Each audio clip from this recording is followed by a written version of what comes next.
Good morning. I would like to call to order our first Prosperity, Livability, and Safety Committee meeting of 2024. So welcome everyone. Here today with us are the committee members. We have with us Councilmember Patrick Harmon, Councilwoman Vicki McKeever, Councilman Tyrone Johnson, our City Manager Tasha Ford, and myself, Councilwoman Monica Peters. Today, our first item is 2024-048. It's the proposed Human Relations Commission's 2024 work plan and overview. And with us today, we have Race McCrary with Human Relations Manager to the presentation. Thank you, Councilman members. Good morning. Happy to be here to talk you through the human relations.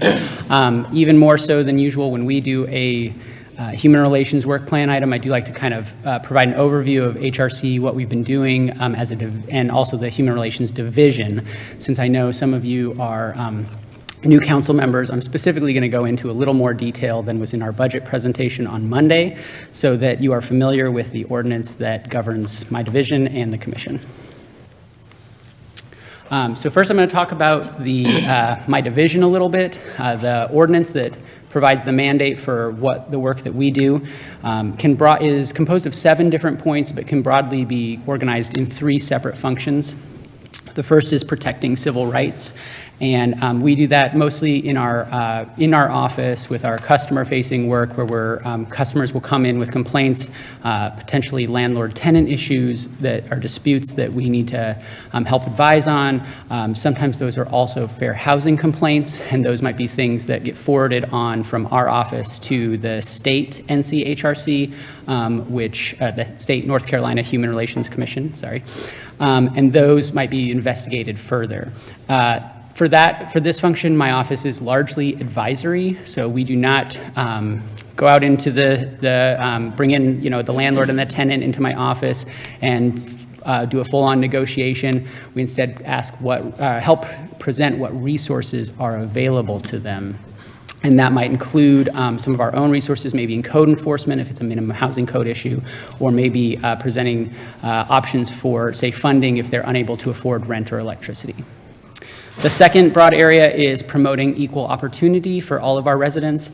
You can see this in a lot of our initiatives that come out of the commission and that come out of the division both, and these might be new policies. I'm going to cover some of those that we've been working on in the past couple years, and also these might be resource sharing partnerships. So they might be, say, helping youth find better employment is one of our mandates from the ordinance that might fall under here.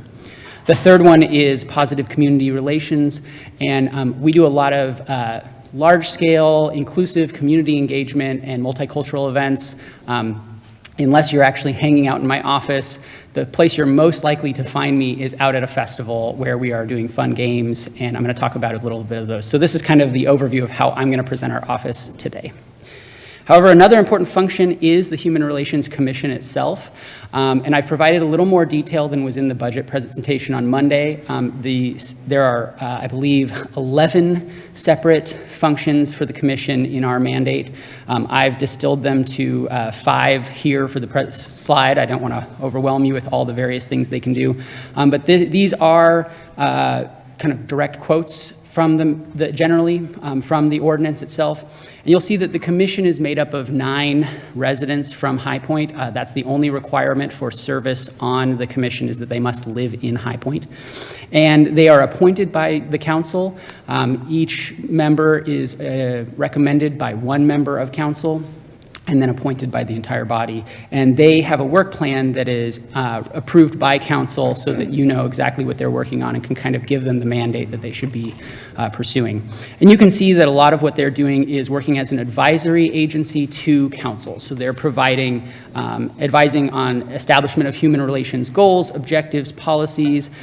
They're gonna be working also on developing plans and analyses for how we can meet human relations needs. Some of those are going to be the policy positions that I'm talking about that have come out of the commission. And then they're also doing large-scale programs. So you can see where this kind of overlaps exactly with the division, that a lot of what we do comes out of the commission first as a suggestion, and staff take that and develop into a fuller policy. So to go back to those three areas, I'm going to cover each one in a slide or two. And the first is protecting civil rights. So we see somewhere between 100 and 200 customers on average a year in my office. These are largely phone calls, sometimes in person, sometimes follow-up or even emails. So far, year to date, which is from July 1, we have talked to 92 issues, I guess you should say. Some of them are landlords, but far more are tenants. And they'll come in and call and say something that's maybe related to their housing. Just to give you a reference number, last year we had 142, and I know that in previous years we had even a larger number than that. Of those 92 complaints that come in our door, 8 of them have, so far this year, have been fair housing complaints, and those have been referred to the North Carolina Human Relations Commission. Last year, for reference, we had 11 complaints come into my office, and we'll talk more about that in a later presentation in just a few minutes. And then we've also conducted 4 fair housing trainings so far this year. It's hard to have a reference for those, which is why I didn't provide a previous year's data. It fluctuates every year, and the reason for that is a lot of those trainings, because we are not a fair housing agency, a lot of those trainings are by invitation. Maybe the High Point Realtors Association would like us to come address the realtors for an annual fair housing update, what's new in the law, or maybe the Tenant Leadership Academy, which is run by UNCG, might ask us to come talk to residents about what fair housing law encompasses. Because those are not events that typically we plan as much, sometimes we've had as many as 10, sometimes as few as 4, so that can kind of vary each year. So when we talk about promoting equal opportunity, largely this relates to our policy positions that are coming out of the division. In the time I've been here just about 3 years, there have been 3 major policy positions that are kind of ongoing work for us. We've kind of accumulated 1 per year. Most recently, we were supporting the One High Point Commission, and that was providing just kind of organizational support, whether that's preparing their meeting materials, helping schedule committee meetings, working to communicate between the commission and maybe some of our hired experts, all of that kind of coordination. Some of that also could be communications, such as the video that our marketing team produced, or social media posts, things like that. We also are working on a Fair Housing Assistance Program. We came to council in 2021 and 2022 to talk about us potentially becoming a Fair Housing Assistance Program, and again, you have an update on that today. So we presented progress reports, and there will be a presentation to council this morning. And then the third one, which is kind of an ongoing effort, is something that we're working on right now, is a citywide language access policy.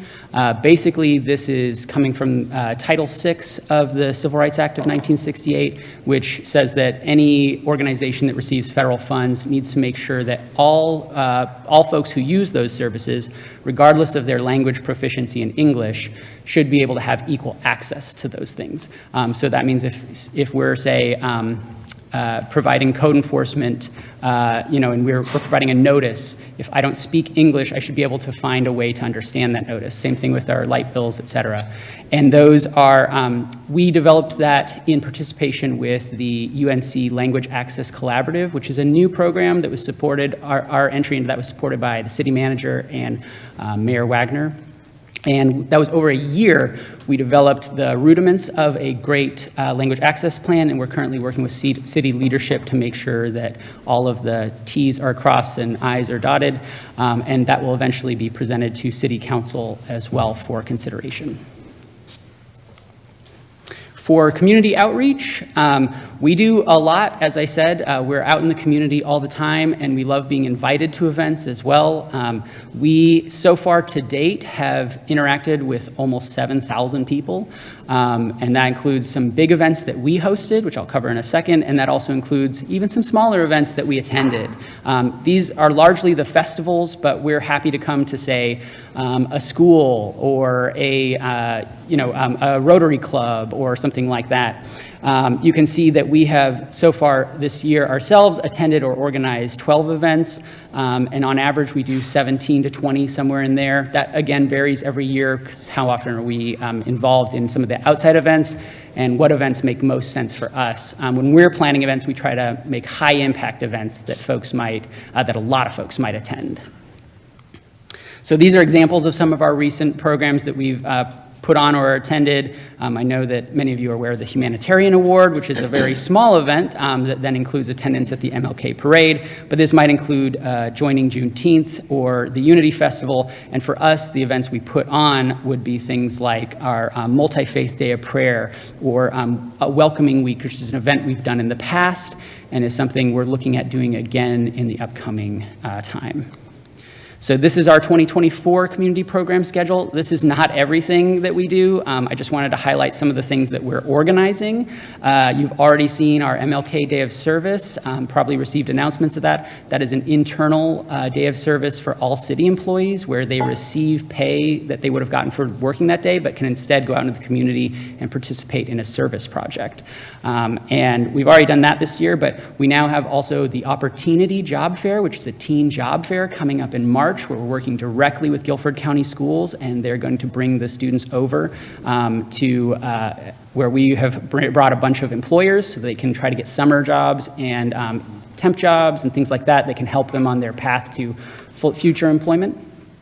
We also have a summer youth enrichment fair that we're working on. The details are still being worked out exactly, but the goal is to, we're working again with Guilford County Schools, Parent Academy, and HPU, as well as High Point Schools Partnership, and our goal is to bring all of the summer youth enrichment providers into a single spot. So if you are looking for, say, a summer camp that your kid can attend, you'll be able to actually see all of them, or as many as possible of them, in one event, so you can pick which one you'd like to go to.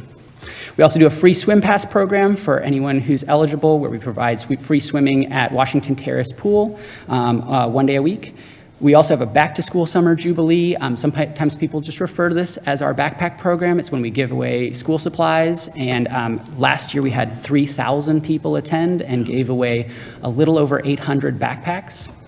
And then new this year, in a partnership with the library and with the Library Foundation, we also have a family music festival that we're currently coming up with a much better title than that.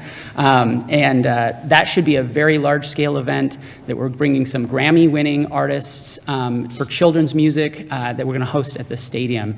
And you can see that this is only a selection. It's only going to October. I only had so much space on the slide.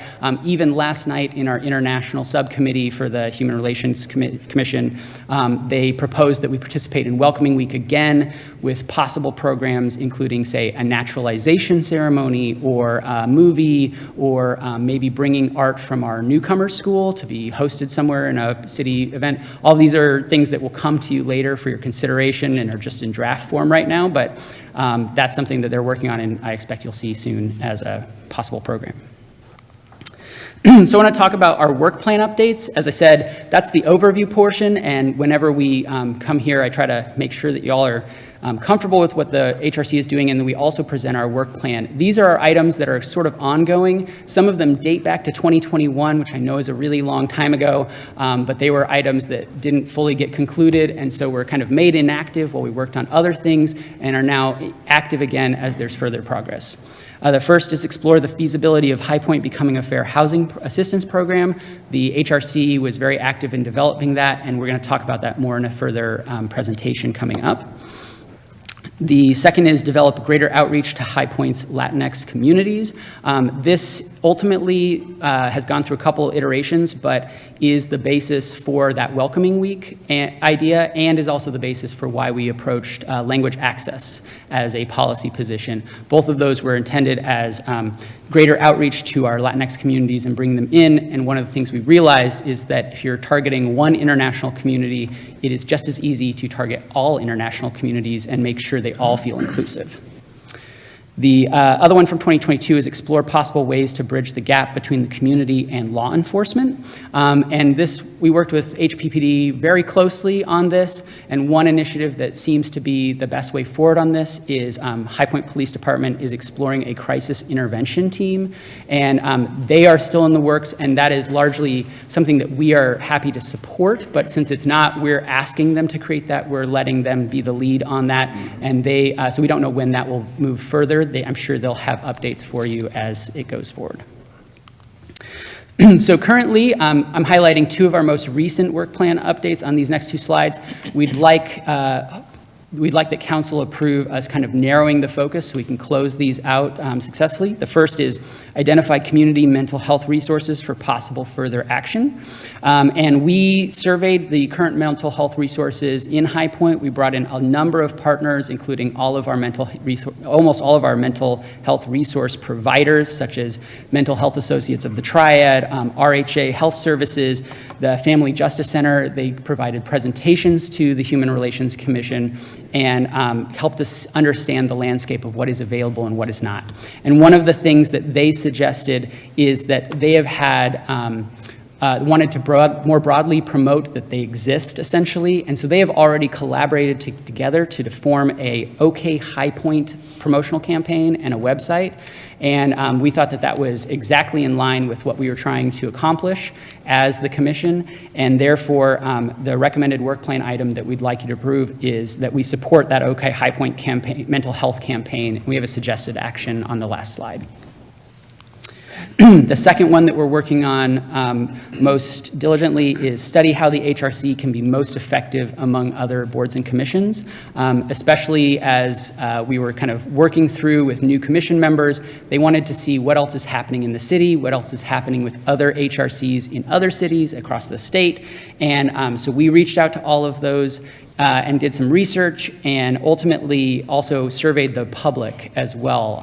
And the public provided some really interesting responses, which included affordable housing, more kid and family events, and more language access services, all of which is somewhat in things that we're currently doing. As you saw, the Family Music Festival, the language access services, and affordable housing is something that community development already does very well and will continue doing.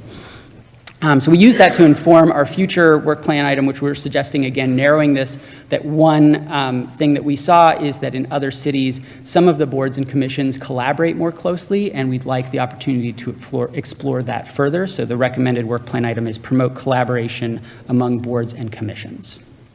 So with those two narrowing items, we have those here, and this is my final slide. An example action item of supporting the OK High Point mental health campaign is it was suggested that we create and mail an OK High Point bill insert that would go with our utility bills, and that would promote the access to that and show that that website's existing so that folks who might be dealing with mental health distress and things like that are more aware of the resources that are out there. That felt in line with what we can do as a government.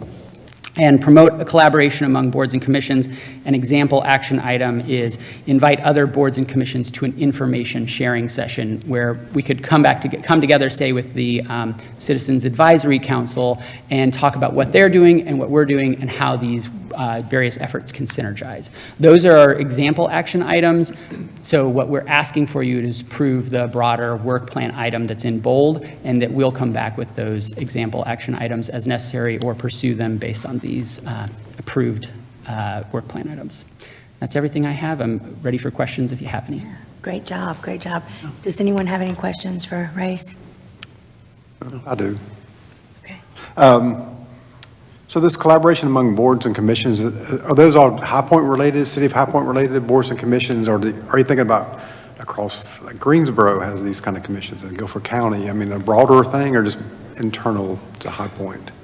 So that would be I see the wording on that. The intention, at least, is among High Point commissions. The model here came from Greensboro, that Greensboro does a quarterly meeting among a number of their commissions. Mm-hmm. The difference for us versus them is that they have a lot of very closely related commissions. So they have a Human Rights Commission. They also have a Mayor's Council on Disability. They also have a Women's Commission. They also have like very kind of uniquely focused that all meet together.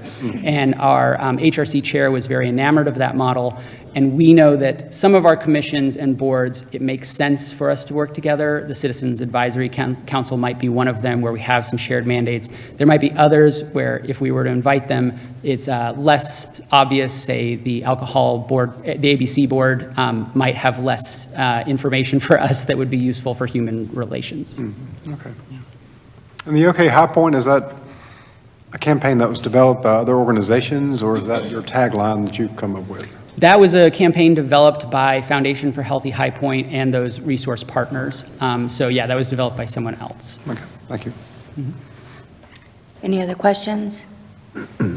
Okay, we're hearing none. I'll entertain a motion to approve the proposed Human Relations Commission's 2024 work plan. Second. Okay, there's a motion and a second. All in favor, say aye. Aye. All right, thank you. Thank you so much, Grace. And it looks like you're on the next one, 2024. Just a minute. Did we get a first? Didn't you say I'll entertain a motion? or- I did, but then when there was, okay, so, Did Councilmember Johnson remaking the motion? So then we would need a second. Okay. No, I'll make the motion. I Okay. gotta start over. want me to start over? I'll second. Okay, yeah, that's fine. Okay, so now there's a motion and a second. All in favor, say aye. Aye. Aye. All right, thanks. Thank you. Learning. Okay, so now we're moving on to item 2024-049, and this is a presentation on a proposed pilot program to address panhandling in the community. And again, we have Race McCray, our Jerron Hollis. I'm not race, but I do play race on TV. Good morning, Madam Chair, members of council, Madam Manager. I'm Jerron Hollis, Managing Director.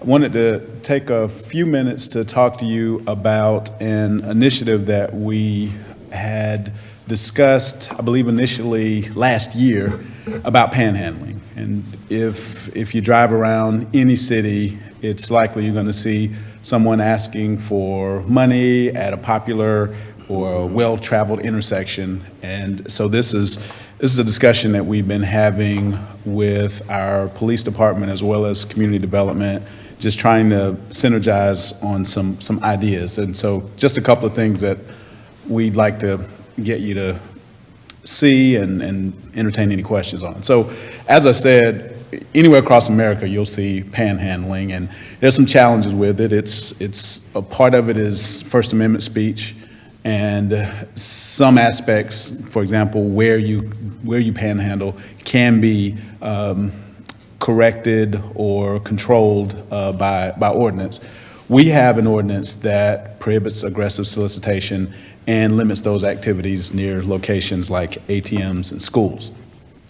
What we wanted to do here was come up with a strategy that would discourage panhandling in locations that had heightened safety concerns. So we're talking intersections, people walking out. It's probably some of the calls you get, some of the calls that our police department gets, and road medians, et cetera. So what we initially wanted to do was create signage that would give drivers alternatives if they wanted to support those in need, but didn't want to contribute to, say, the safety issue of passing out money at a median at an intersection.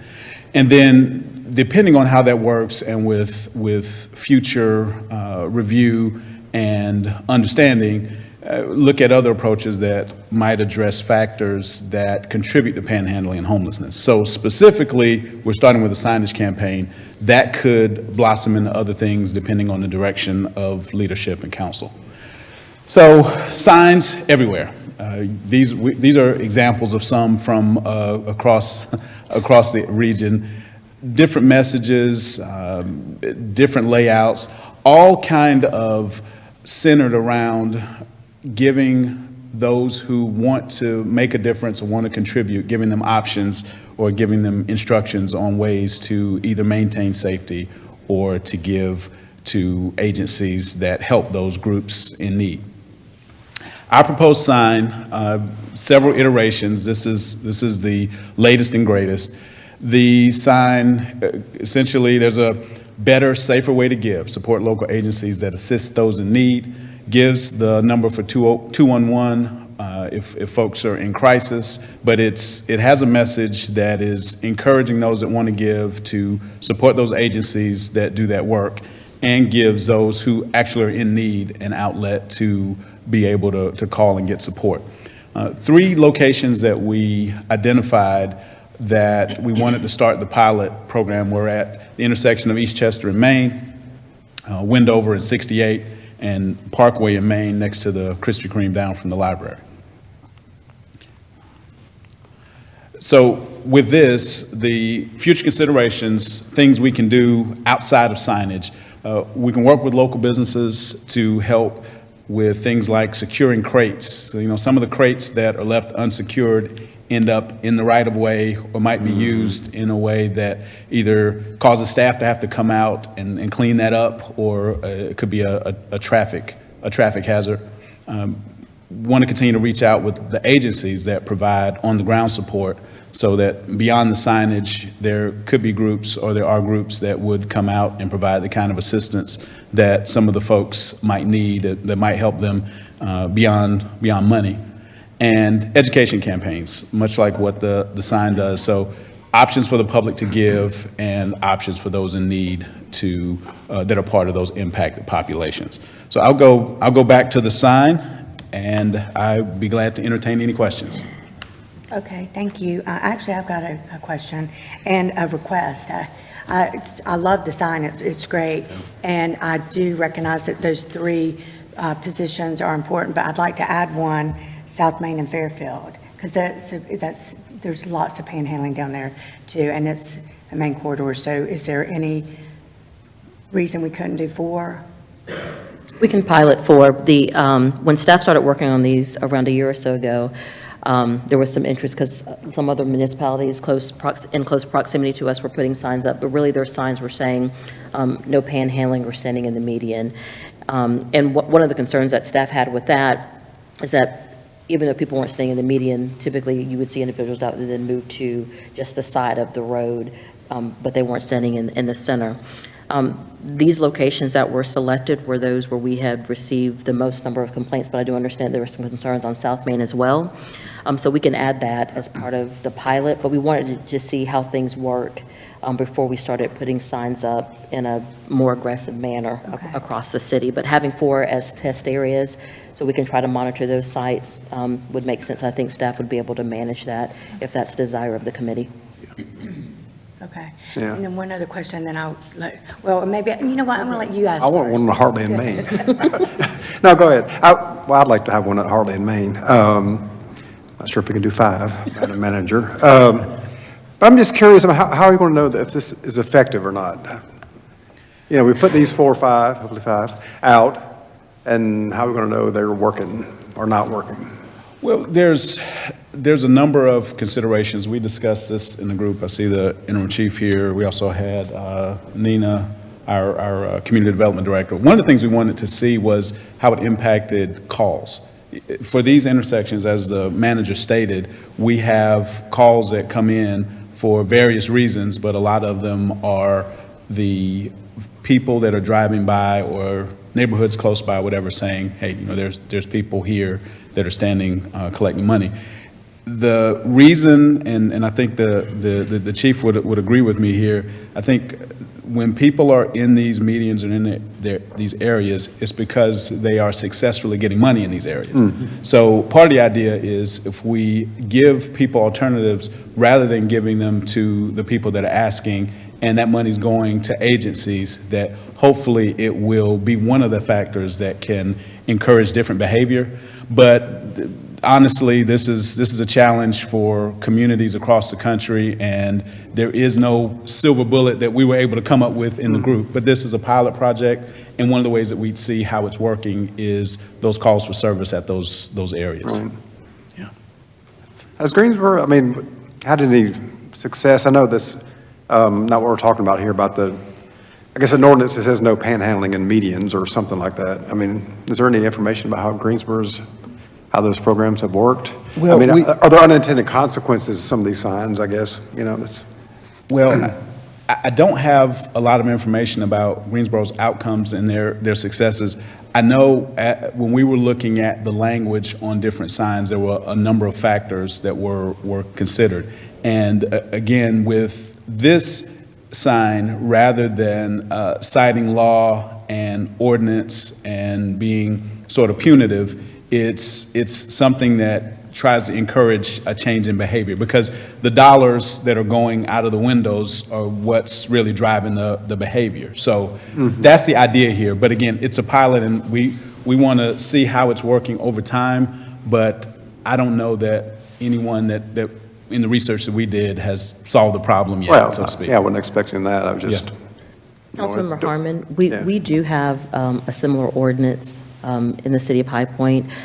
One of the concerns that we run into is kind of where a call for someone panhandling in the medium would rest in terms of priority. And where do you want to spend your law enforcement resources if we can try to redirect the behavior of people that are providing the funds from their cars. Right.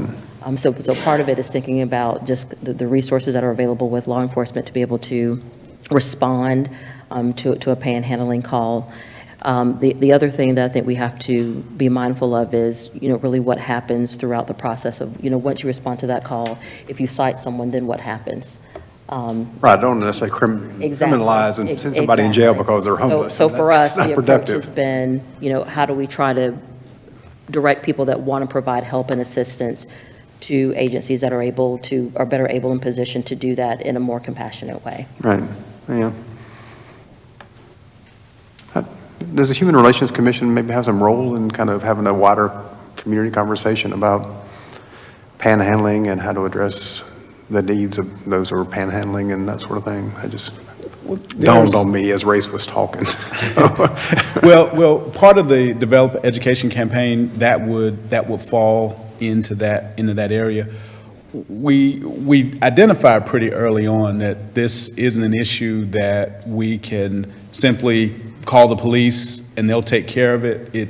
As you can see, there's some collaboration and there's a part that many people have to play in addressing this issue. And so this tries to use that lens for the recommendation. But again, it's a pilot program, and part of that is making tweaks depending on what's working or what's not working. But we did want to give an update so you could, as you're driving along, then get to some of these intersections, you'll kind of see what we're doing and what's going on there with the signage. How long is the pilot?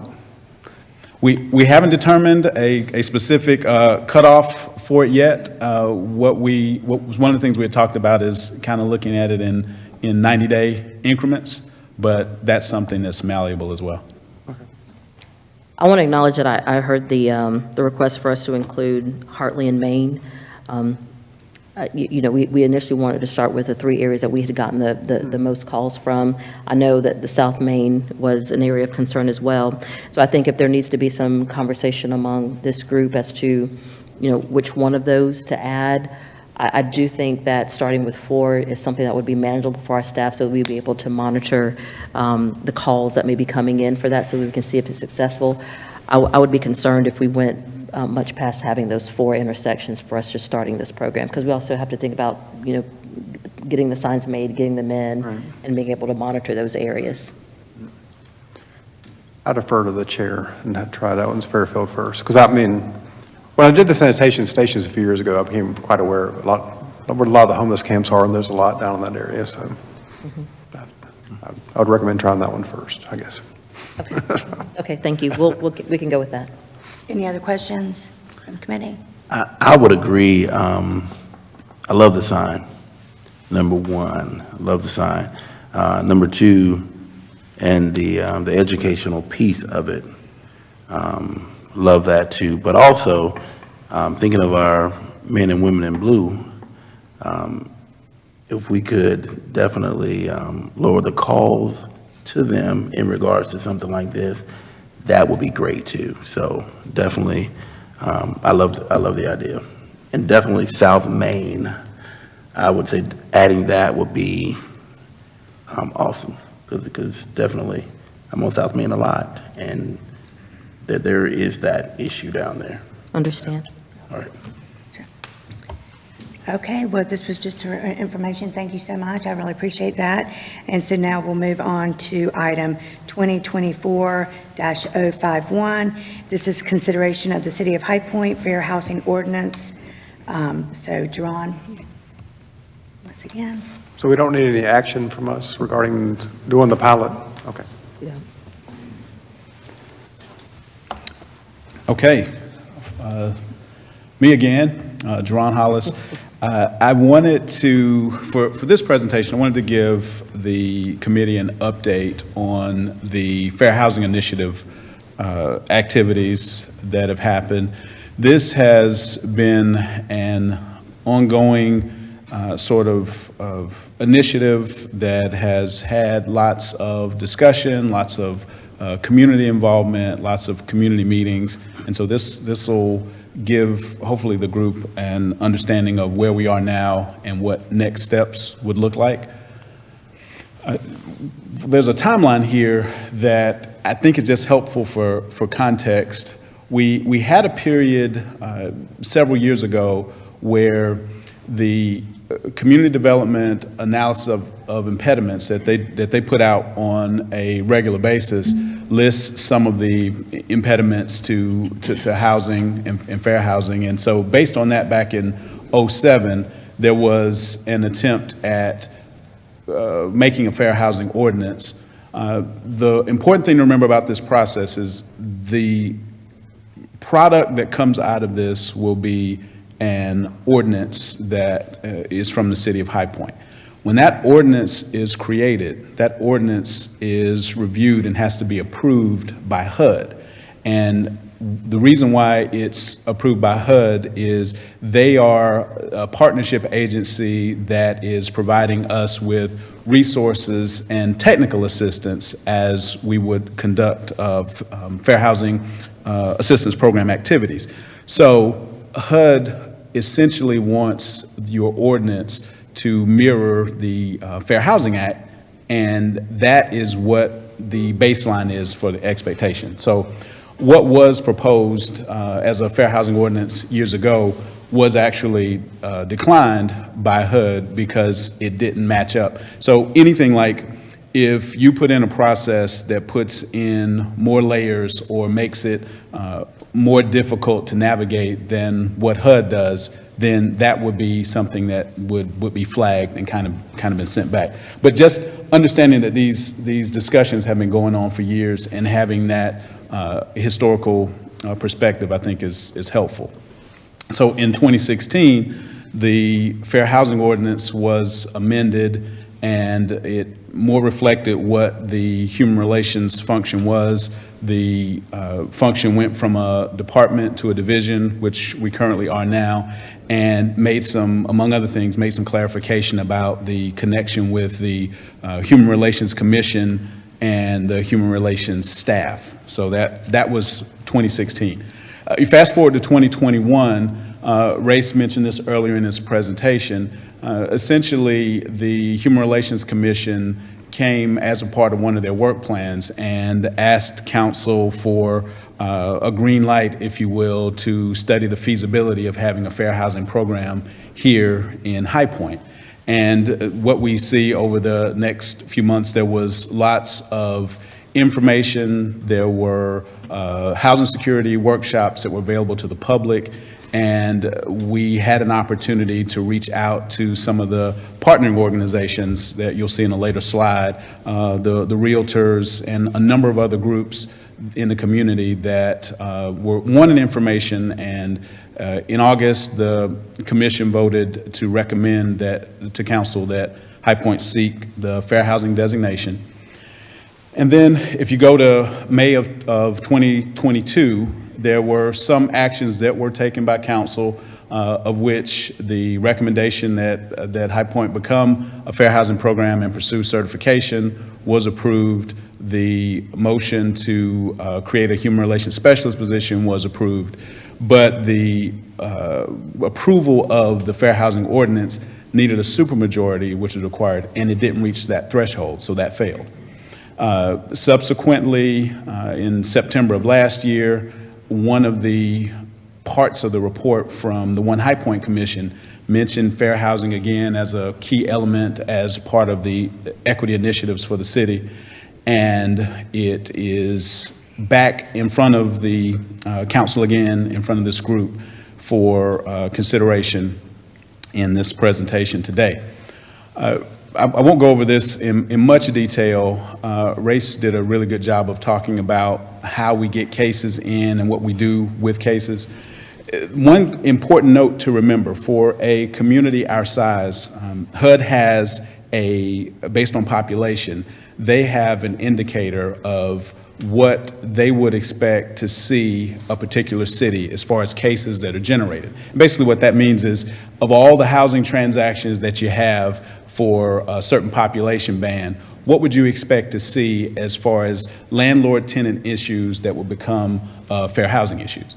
And so what you can see for HUD, based on a population our size, the 8 cases is what they would expect a community our size to have.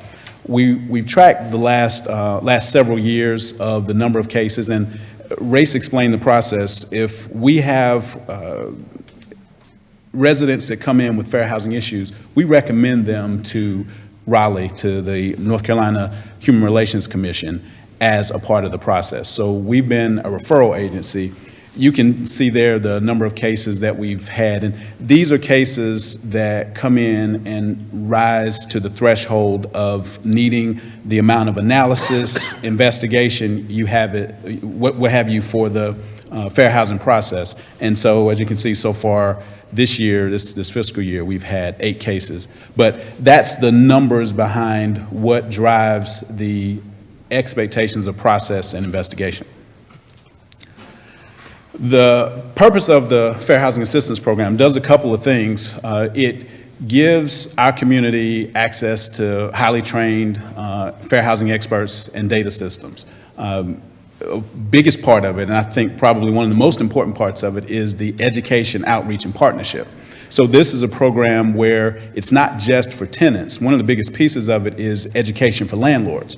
We will have landlords that will come and maybe they're creating a new lease, maybe they have a particular issue, and this gives us additional resources and opportunities to give landlords off-ramps, to give them some preliminary information so that they can avoid being in a situation where there's actually a fair housing issue. Of course, there's a fair housing complaint processing and conciliation process that the ordinance would include, and this, as I said earlier, would be for residents and housing professionals and housing providers. So everyone in the community that's a part of the transaction process would benefit from what the information and what the process would be in a fair housing program.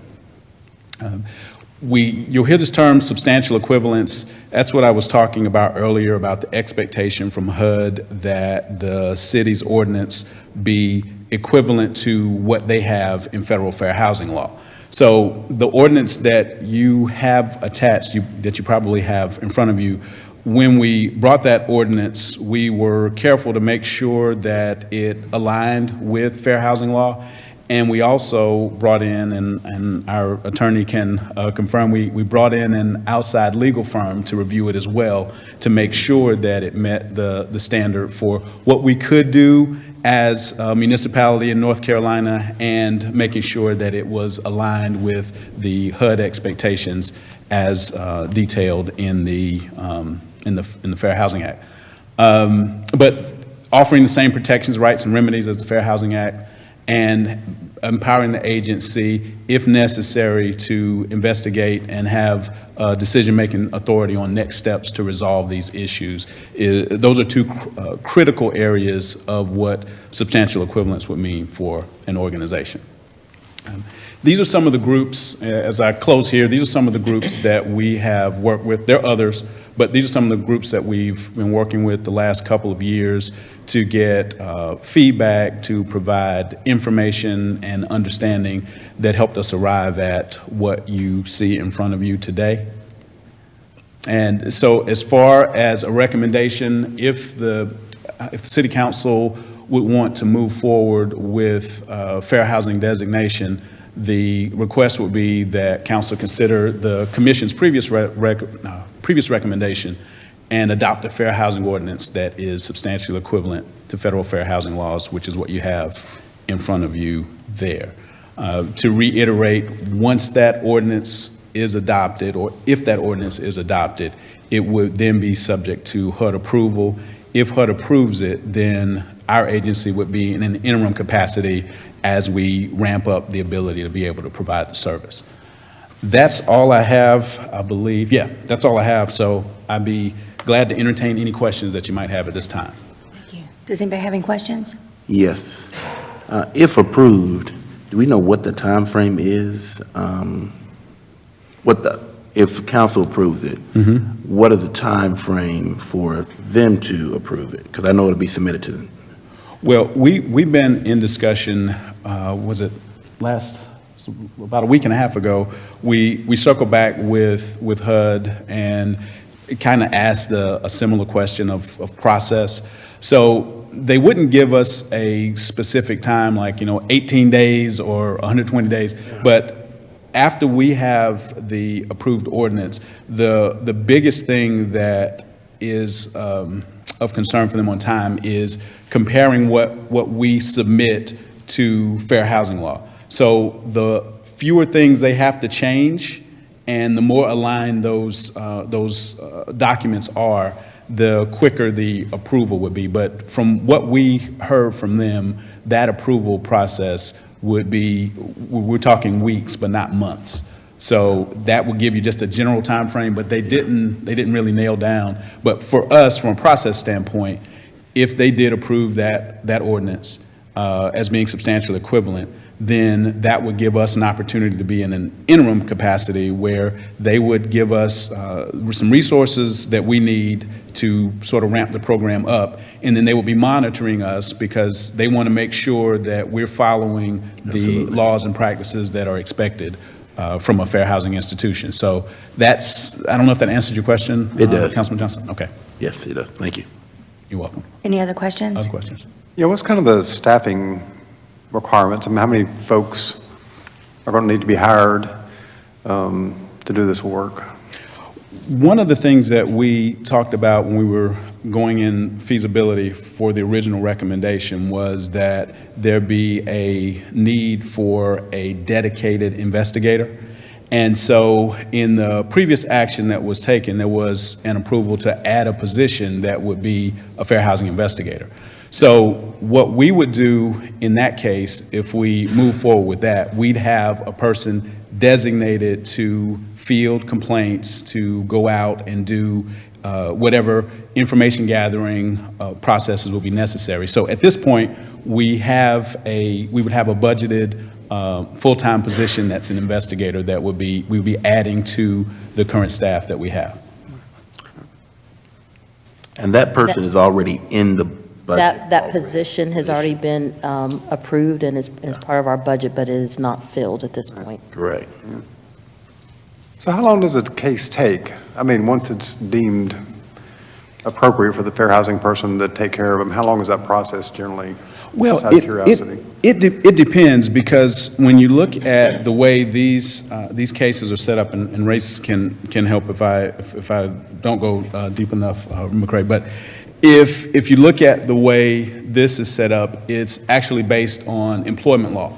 So if you think about researching an employment complaint, that is the capacity that it would take for a fair housing complaint. There are lots of elements, there are lots of areas, and so with what we're doing here, the process could start from the person coming in. You have 180 days from the time that comes in to make sure that you've remedied and done the necessary investigations and brought whatever information you need to try to resolve it. That's the expectation. So these aren't hanging out there for 5 or 6 years. There's a time-bound expectation. So you have to be on the ball, and you have to know what things are actually fair housing cases and which things aren't. That's one of the key things. We don't want to spend a lot of time on something that doesn't meet the criteria for being a fair housing. it might need to be remedied in some other capacity. So that timeline pretty much is what the expectation is on those individual cases. All right, thank you. You're welcome. Okay, any more questions? Okay, hearing none, I would like to make a motion to approve recommendation that the City of High Point adopt a fair housing ordinance, is that right, that is substantially equivalent to federal housing laws. Adopting this ordinance will require an amendment to the City of High Point's Code of Ordinance, amending Section 4.3.1, Article A, Chapter 3, Title 4. Do I have a second? Second. Okay, there's a motion and a second. Does she have a motion in a second? Who is making the motion? Oh, I made the motion. She was Make a making a motion. Okay, so there's a motion by Councilwoman Monica Peters, myself. There's a second by Councilmember Tyrone Johnson, sorry. Okay, all in favor, say aye. Aye. All right, that passes. Thank you so much. Thank you. Okay, now let's go on to item 2024-053. This is the consideration of the Oak Hollow Festival Site Plan. And we have Lee Tillery. You don't call me John. Sorry.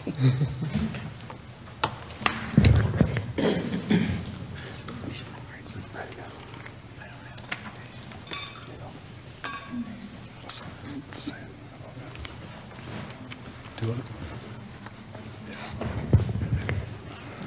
Back up.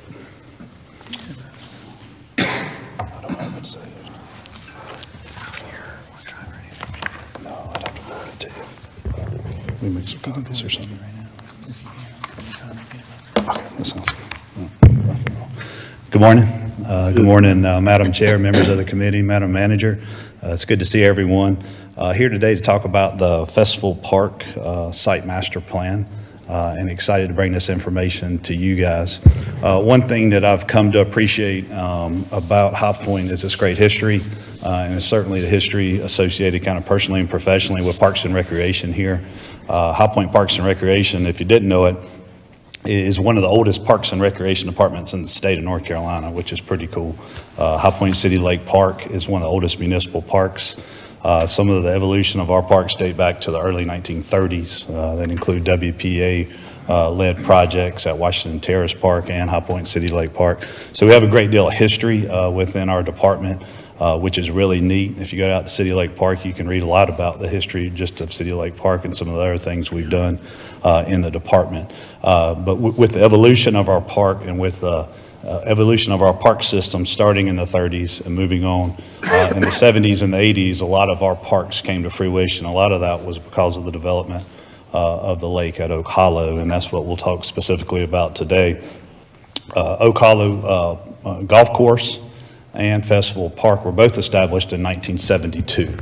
So when we talk about Festival Park, we're talking about a park that is 50 plus years old.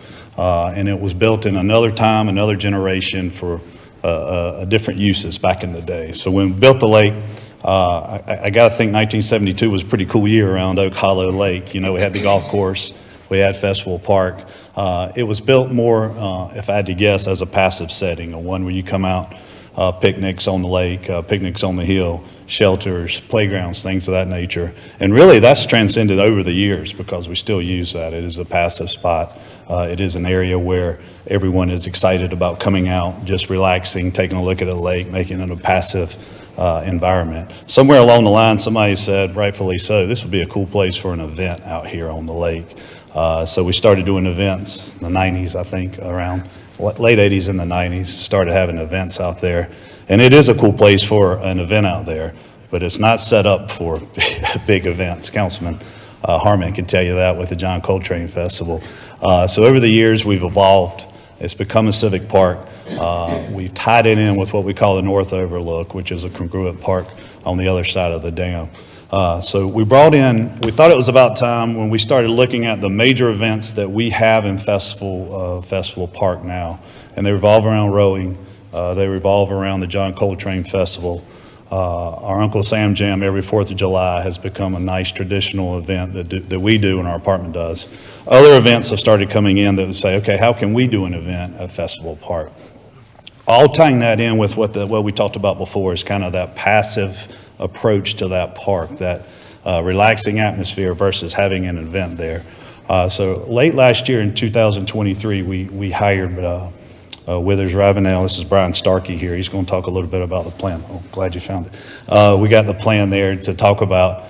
So we wanted to look at all those aspects and build it upon what we'd like to see that park look like in the next 20 years. Again, what it was built for in 1972 is very different from where we are in 2024.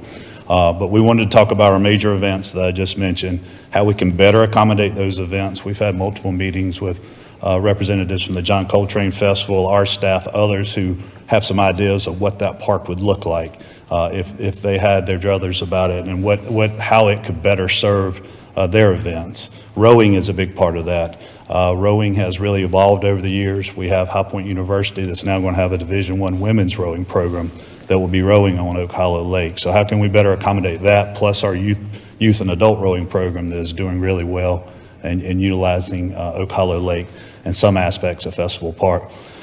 The connectivity and safety of those two parks, you know, if you're going to see Brian's presentation, it's going to have all these pretty pictures of what looks like a flat park.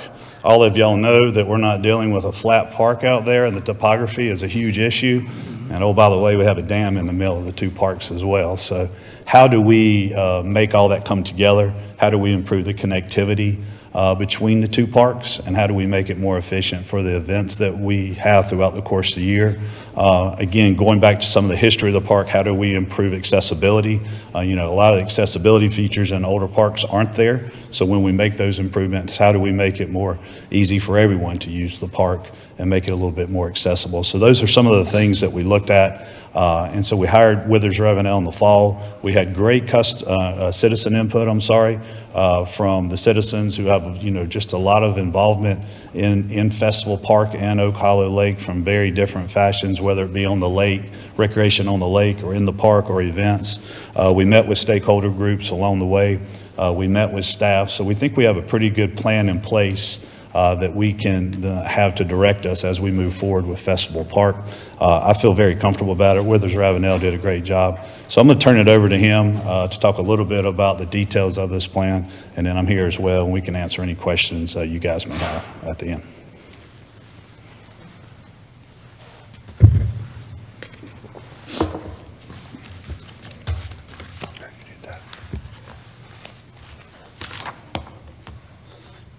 Good morning. Morning. Good to be with you all this morning, and it was a good introduction to this project by Lee. Again, my name is Brian Starkey. I'm a landscape architect with Withers Ravenel, and I guess I want to start this morning by just thanking the City of High Point, the Parks and Recreation Department, all those folks that we worked with to create the vision, the future vision for Oak Hollow Festival Park. Really enjoyed the process of getting to know not only the park, but a little bit more about the community of High Point and working with stakeholders in the community. As Lee said, I think we had good engagement through the process and so on, and that's instrumental to our process, what we call local knowledge, and involving the community in that process. We are, to a certain extent, visitors, so we rely very heavily and advocate for the involvement of the community in the process, and I think the plan reflects what the community told us. We listened very actively and very hard to the community about what their aspirations and recreational needs are, and how they saw Oak Hollow Festival Park. So thank you for the opportunity. Again, really just enjoyed working with everyone. I put these first couple images in the presentation this morning just to remind us, give you a little bit of visual what Oak Hollow and Festival Park looks like. Open space, as Lee said, it's sort of a divided site at this point, on one side of the spillway versus the other.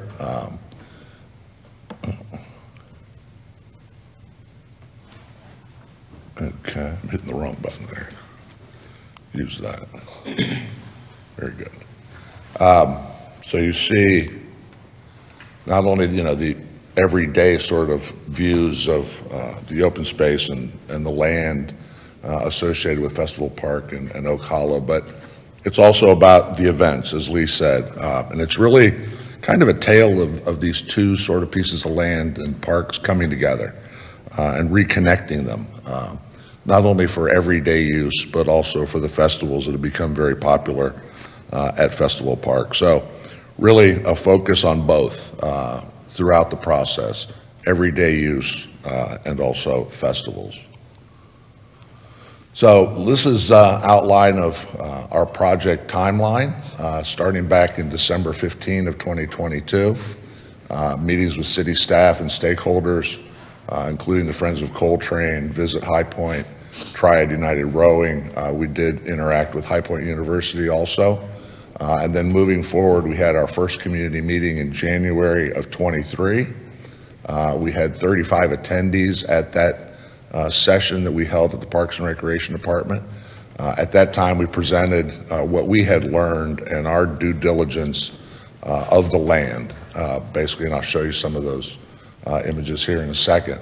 And we also conducted a community survey and had about 150 people participate in those online surveys. We found recently, and COVID kind of brought this around, but we're really getting a lot of good engagement virtually from folks. It's just hard sometimes for folks to make a 6 o'clock in the evening meeting, getting the kids to bed and getting homework done and getting dinner made.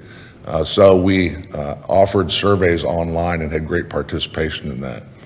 You can see that, we collected demographic information in addition to questions to understand what residents were looking for in recreation here in High Point. You can see there that 87% of participants visit the park a couple times a year, mostly for events, with Uncle Sam Jam being the most popular.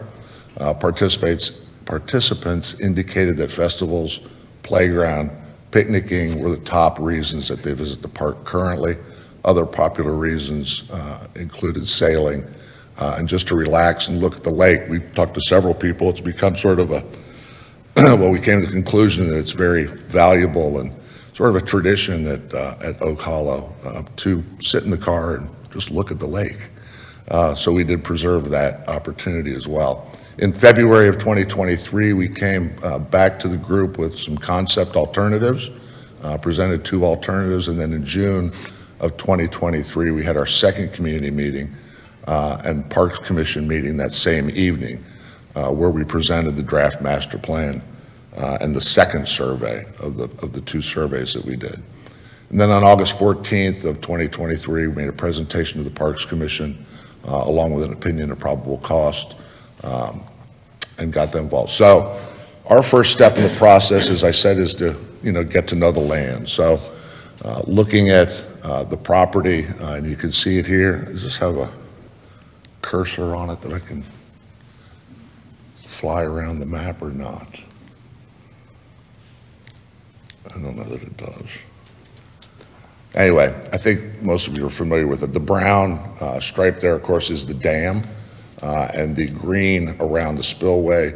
This is showing some vegetation and what the vegetation looks like, where there are a couple different groves, what we call the groves on either side. You can see some of the topo there as well, but taking into account the vegetation, looking at the hydrology of the site, where are the floodplains associated with the river and the spillway, and also looking at the topography. And you can see here the steep slopes represented by the sort of salmon color adjacent to the spillway, and then the orange color being a little bit less of a degree of slope, and those areas that are not colored being reasonable slopes, not quite as steep as the others. So as I said, we came back to the group with a couple options, exploring different alternatives, how we might connect these 2 sides of the park in different ways, where different activities might be located, just exploring ideas and getting their input on what they preferred. And I think that was successful in getting it, again, a better understanding of what was important to the community, what their recreational needs were, what their aspirations were, and so on. The plan, as I said, reflects community engagement from city staff and stakeholders, the 2 community meetings, and so on. So we did look at various ideas. Again, our community survey, really what came forward in the community survey was the ideas of having a place to walk, really rose to the top. Playgrounds, restroom facilities, of course, and some of those conveniences. Let's see, part of that's kind of off. Again, pedestrian connections, playgrounds, restroom facilities, the ability, again, to look at the lake, gathering space, but walking trails, pedestrian connection really were the top 2 things that people wanted to see happen here with the new vision for Festival Park and Oak Hollow. What you see here is the draft master plan, and you can see illustrated the walkway system that connects both sides of the park across the Deep River, which will obviously benefit both festivals and everyday use. From a parking standpoint, which was an issue, I think if you've attended a festival there, you know that parking is a little bit of a challenge. Parking areas and associated drives on both sides of the spillway were reconfigured and expanded, increasing parking from 45 spaces to 166 spaces, 104 on the west side and 62 on the east side. Again, as I said, a view of the lake from the parking areas on the east side is still maintained, excuse me, in the master plan. The walkway system connects both sides of the park across the Deep River, benefiting the festivals and everyday use. 2 pedestrian connections are illustrated on this plan. One is right along the road, right along East Chester Road, which would require a bridge, basically in conjunction with the bridge that crosses the river now, while the other is internal to the park, crossing the river just south of the spillway. We did meet with folks here at the City of High Point that manage the dam and the spillway and so on, and they were accommodating to that idea, which was really encouraging and exciting to us, because I think being able to be in the park and sort of stay in the park and not have to go back out to Eastchester to get from one side to the other is an attractive part of the vision for this plan, I think. So crossing the river along the road during festivals, defining spaces for gathering and performances, providing the everyday visitor with an enhanced experience. There are some of the other things that are illustrated in this vision are the replacement of the existing playground and the addition of a new playground. Each playground is envisioned to be inclusive and offer a play experience for children of all ages. Renovation of restroom facilities and the addition of new restroom facilities, picnic facilities and shelters, enhanced landscaping, lighting, site amenities such as benches and trash receptacles and so on. The inclusion of identity and wayfinding signage, handling of stormwater with 2 stormwater treatment facilities, and of course, along with that, utility infrastructure, electrical, sewer, and water. The walkway itself is about a mile from one end of the park to the other. That round circle that you see in the lower part of this image here with the tree grove is about 1/3 of a mile all the way around. We find that the ability to walk and be able to walk in a loop and understand how far you've walked is always important to park projects that we work on.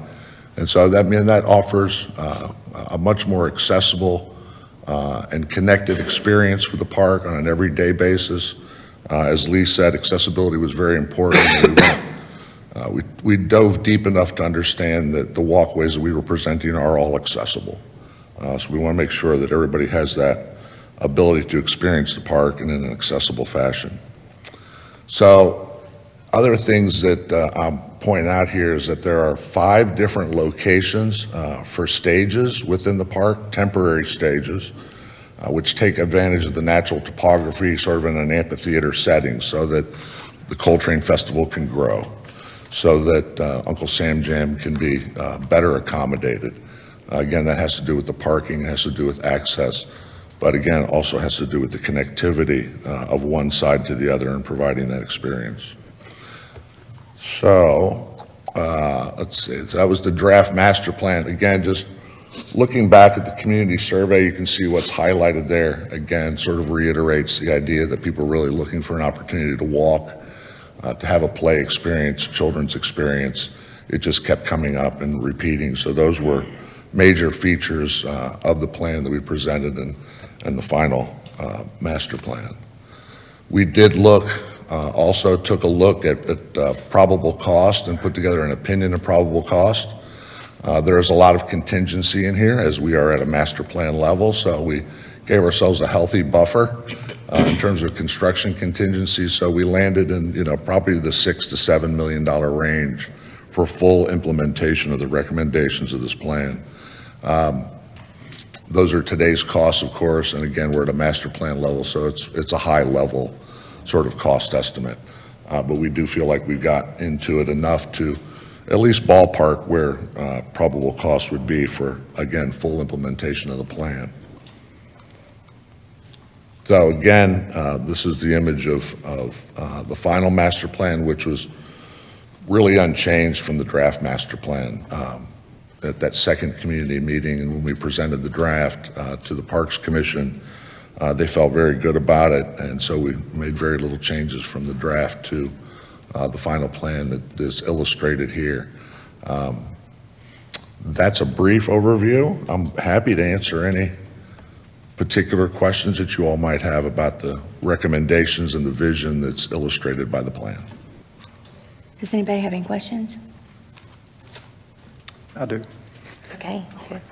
Always have questions. So the temporary stages, are those actually going to be there, or you mean temporary as in somebody brings them in kind of stage? The thought was temporary in terms of bringing in a stage for the festival and then taking it down. Okay, so kind of like what happens now. That doesn't, I would say that doesn't preclude maybe in the future someday, some of them or one of them being more permanent.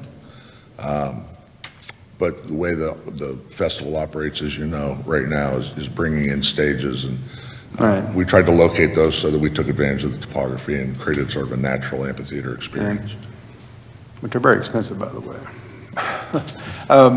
So what is SCM that's on the budget? SCM is a stormwater control Okay. measure, rain garden or small pond that will handle the increased impervious surface that we have on this plan by virtue of adding more parking. Okay, thank you. And the timeline for, assuming the funding's available, I mean, how long does this sort of take to sort of do this renovation? This is a master plan, so Yeah. funding would have to be identified. Right, but I mean, I guess once it's identified, how long would something like this take? I think, Councilman Harmon, that we can phase this in a lot of different ways, and there's aspects of this project that we can possibly even do in-house. We've already started the restoration of the existing restroom buildings that are on Festival Park and on North Overlook. So there's a lot of things, although it's, the cost estimate seems accurate to us, that not only we could phase, but some things we might be able to do in-house as well, once funds become available. Okay, thank you. Any other questions? I just want to make a comment. Being around this park area and what they presented to us, I think it's greatly needed in High Point. I think it made High Point stronger, because you got other cities that got a nice park, but I feel like this here would benefit the citizens here in High Point, especially when we have big events going on at the parks.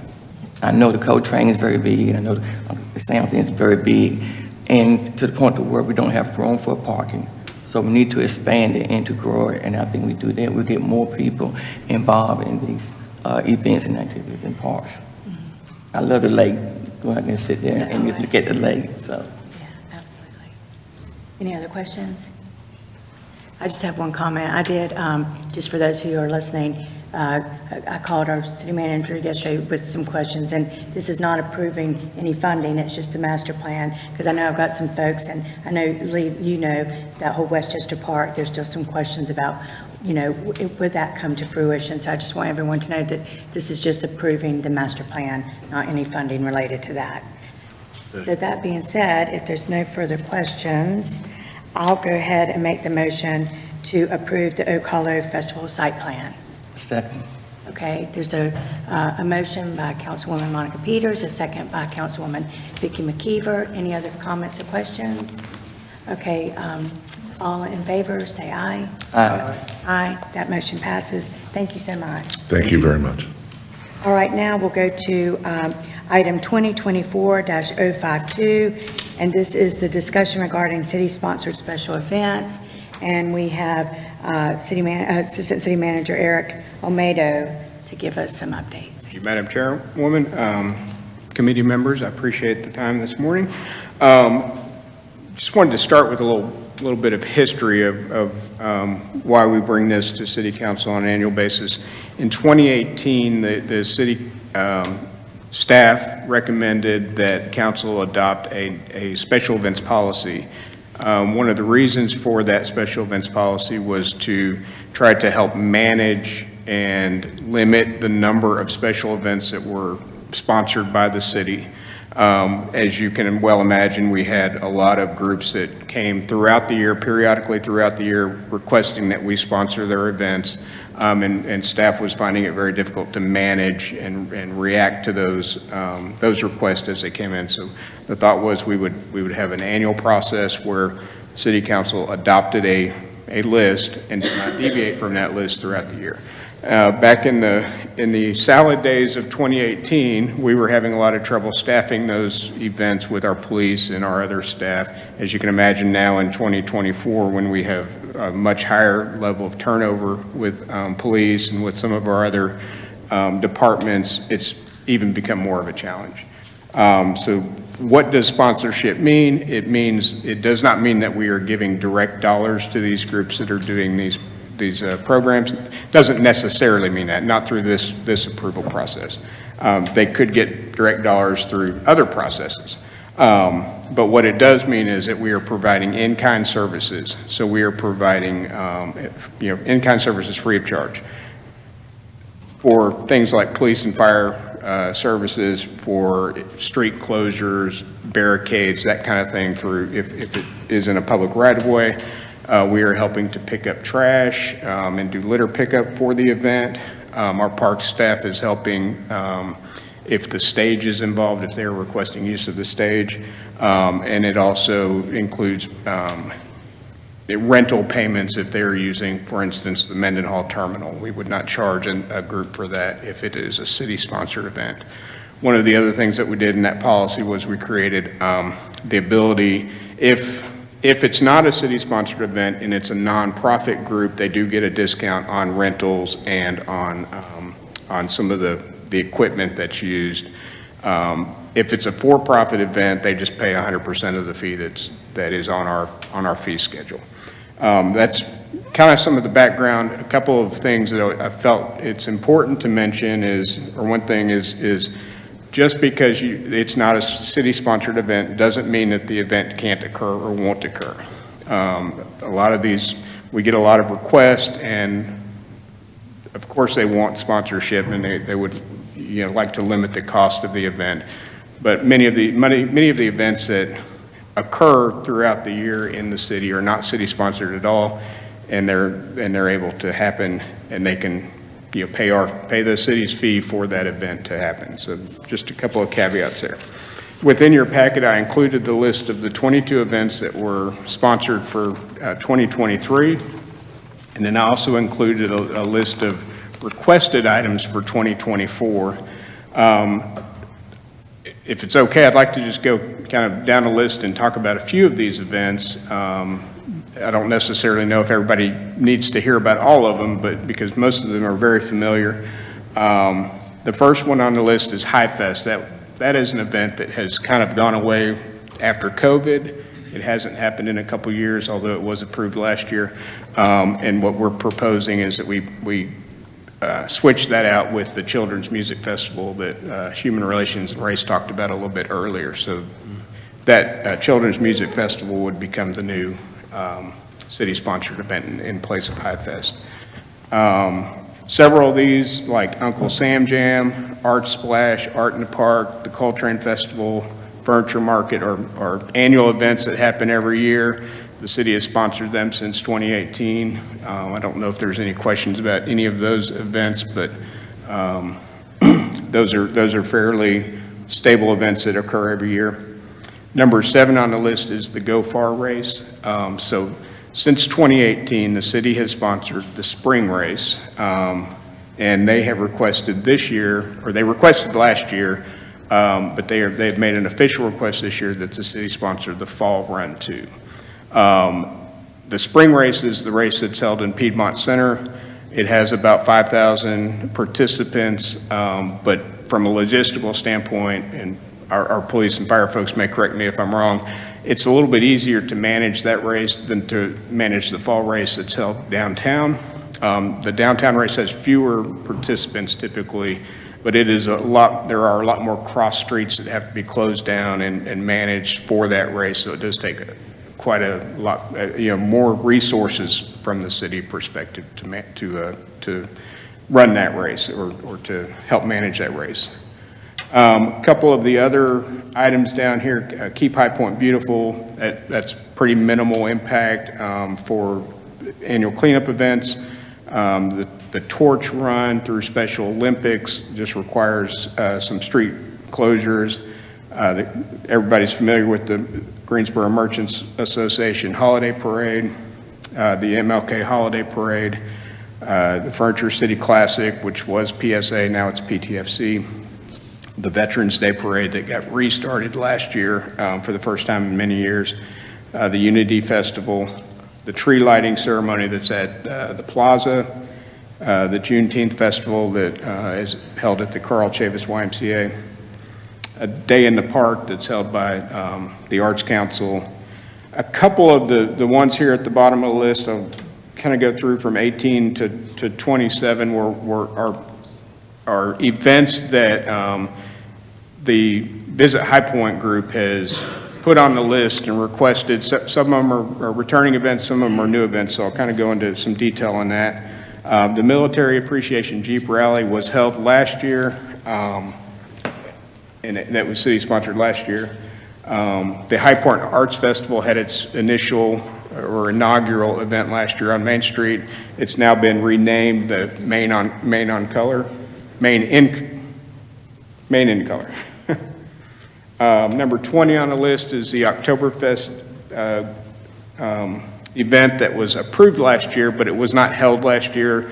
There were some challenges with getting that together, but they are requesting that be sponsored again, and it's been renamed the Carolina Core Brews Festival. Number 21 on the list is Black Lux Expo. This is an event that has been held for many years and held at the theater. It was approved for sponsorship last year. One of the things that we are concerned about of it being a city-sponsored event is the group that runs that event is a for-profit entity.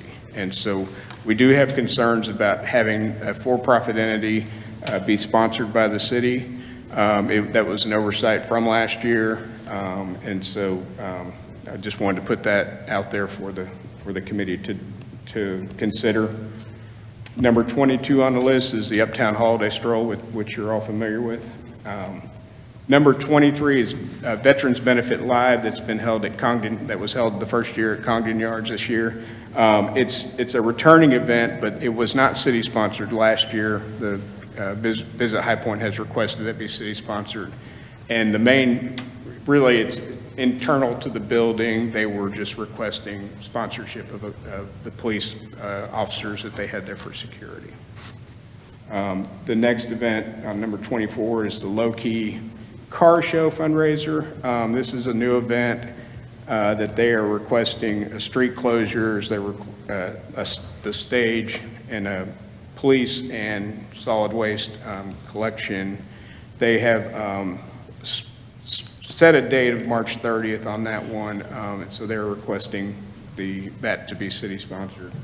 The next one is also a new event, the R&B Soul Session Picnic, which would be a Juneteenth event. The event would be supporting mental health initiatives in the community. The venue would be Oak Hollow Park, and they're requesting, very similar to what the Coltrane Festival would request it at Oak Hollow Park. The next event on the list is the International Food Festival. This would be similar, they don't have a date set on this, but it would be somewhat similar to what Made in Color was, although they did say they would not be requesting to do it on Main Street, so it would be on a different street, but they were asking for road closures, support from police and fire, solid waste, the state, and they estimated there would be about 1,500 people at that event. And then the final item on the list is the New Year's Eve celebration, Drop the Point. In conversation with Dana East at Visit High Point, I expressed the concerns that staff has on the ability to support that event. You know, it's a New Year's Eve celebration. That is a time when our police and fire are tremendously busy with responding to emergencies in the community, and to be able to dedicate those resources would be we wouldn't be able to support that from a staff level. Those are the list, you know, that's the list that we provided and that we've been requested to provide. Happy to, you know, have a discussion about that. So, are there any questions? Does anybody have any questions? Yes, I do. There's only 2 events on here that we're not recommending, right? Which would be the end of the year celebration and the Black Lux Expo. I think Is that right? a couple of the newer events, we have some, the new events that have been proposed. I think there are some questions in there.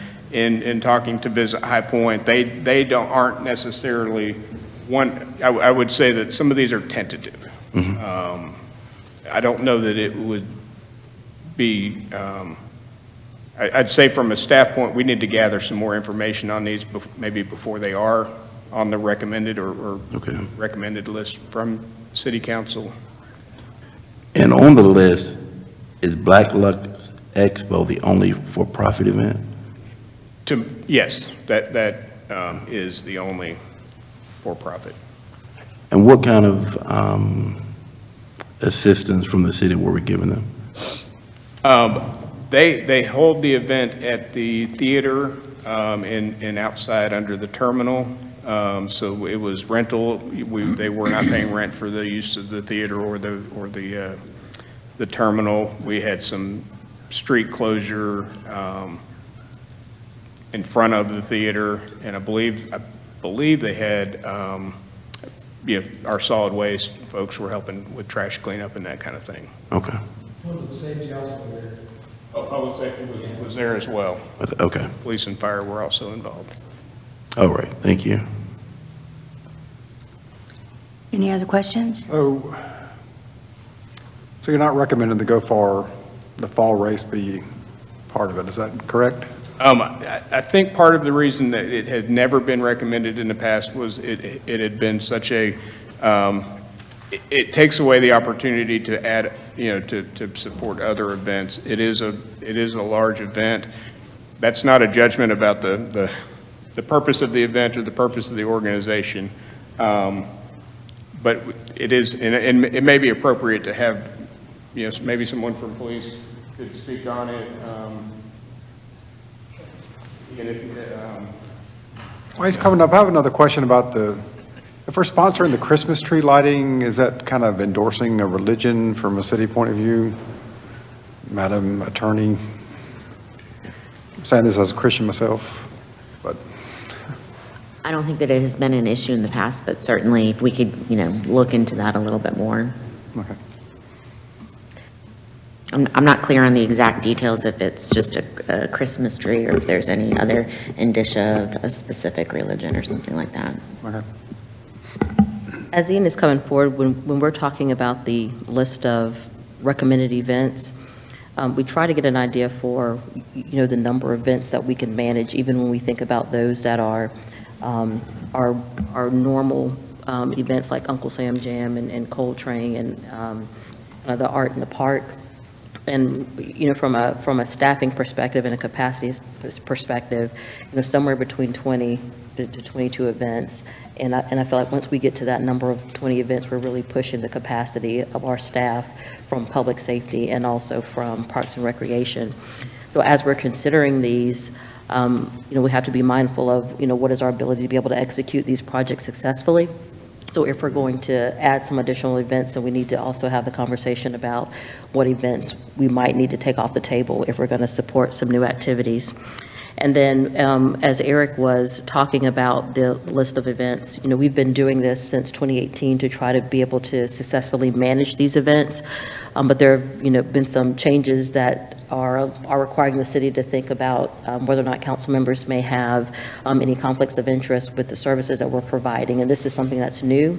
So I also wanted to point that out because we do need to have an opportunity to be able to look into that issue in a little bit more detail in partnership with our city attorney's office to make sure that we're handling that piece correctly. So although we're having the conversation about events, I want to make sure that the committee understands that we still need a little bit of time to go back and have that conversation with our attorney's office, make sure we don't need any specific agreements that are in place for these.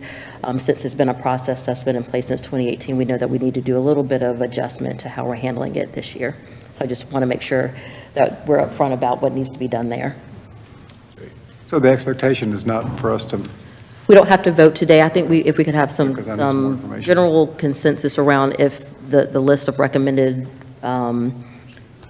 programs makes sense for this committee, and then let us go back and delve a little bit more into whether or not there may be some conflicts before we move this forward to the full council. Okay, any other questions or comments? We want to hear from Officer Stanek about Oh, yeah, sorry, thank you. our fall race.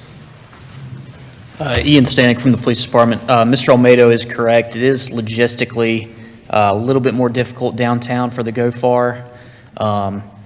There are some folks from GoFar here. I know at the end, Interim Chief Cheeks did express at the end of the race, this last one, changing their route.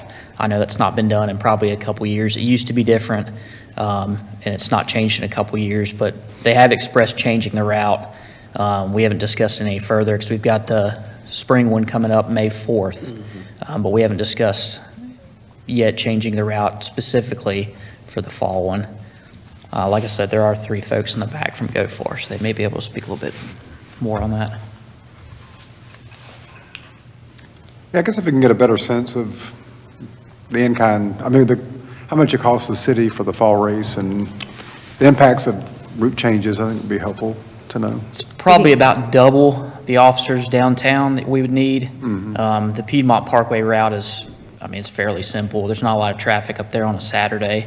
I know transportation's expressed concerns about crossing MLK and Green with the bus routes on Saturday, mainly MLK, so we try to stay south of that, but Yeah. it's about double. Okay. There is, Assistant City Manager Almeida, please correct me if I'm wrong with this, but there is, as part of the agenda packet, there were 22 events that staff was recommending that we move forward with. I think if you all wanted to look at that list, if there are any on this list that you would like for us to gather some more information about, or if in general that list looks okay, then let us know, and that would give us an idea of which agencies we need to have some further conversations with. I will clarify, the list that had 22 was the list that was approved in the past year. The With our list notes.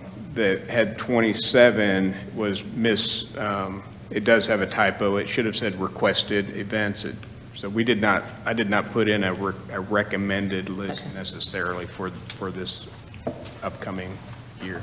Okay. Well, if I could just make a comment about the GoFar Fall race. So I understand any challenges for staff, and maybe if some kind of route changes could happen that would help that. But, being downtown, really trying to focus.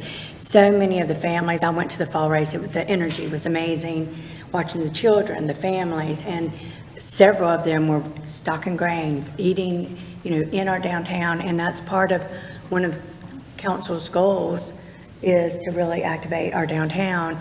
And, it's it's mainly flat. They get to kind of see part of the showroom district. I think it's really important to have that fall race. So that's just my comment.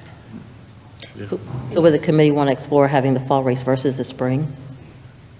Well, If you're thinking about how to, attract and have some additional people that are experiencing downtown? Just thinking about numbers of what we're able to manage in terms of the number of events. Good thought.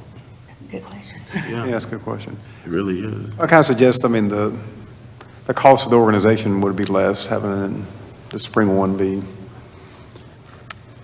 sort of on them versus the fall one, which that's more expensive. It would just help us guide the conversations that Yeah. we need to go back and have. I guess just more detail on both would be helpful for me. So, I mean, both races, I should say. And the conflict question, because obviously I'm on the board of Coltrane, so, and the Unity Festival, I'm part of that, although that's more of an ad hoc kind of, Are there other it's still a specific, conflict. So, are there other specific events that we want, that the committee would like to have more information about? No, I'm good. Those two are good? Okay, we'll take that. I'm good. Thank you. is the expectation we'd bring this back up at the next meeting, committee We meeting? would. Okay. We'll bring it back. Okay, all right, sounds good. Okay, were any more questions or comments? Because that was the last item on our list. So if there's no other questions or comments, this meeting is adjourned. Great.